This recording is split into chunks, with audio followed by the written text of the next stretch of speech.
In the winter of 1884, in a grand hall in Berlin, Europe's most powerful men gathered around a map of Africa. They didn't come to explore. They came to divide. With pens, rulers, and greed, they began slicing Africa like a cake, even though no African was invited to the table. This meeting, called the Berlin Conference, would change the continent forever. The division of Africa. Before this meeting, Africa was home to thousands of thriving kingdoms and empires: the Zulu, Ashanti, Benin, Mali, and Songhai. But to Europe, Africa was the dark continent, a land to be conquered. The British wanted gold and land. The French wanted glory. The Belgians wanted rubber. And Germany wanted to prove its power. By the time they were done, over 90% of Africa had been claimed. Kingdoms were split in half. Families divided by invisible borders. It wasn't exploration. It was exploitation. Africa fights back. But Africa did not surrender quietly. In West Africa, Séméry Touré fought the French for years. In Sudan, the Mahdi army rose against the British.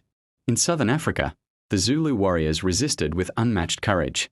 And in the highlands of Ethiopia, Emperor Menelik II defeated Italy at the Battle of Adwa, proving that Africa could never truly be conquered. For Africa, the cost was enormous.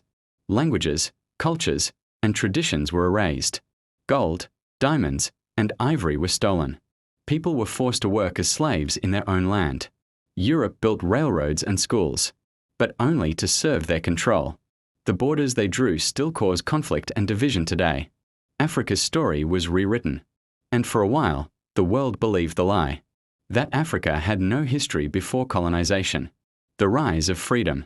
But a new generation refused to stay silent. In the 1950s and 60s, voices of freedom echoed across the continent. From Kwame Nkrumah in Ghana, to Patrice Lumumba in Congo, to Nelson Mandela in South Africa.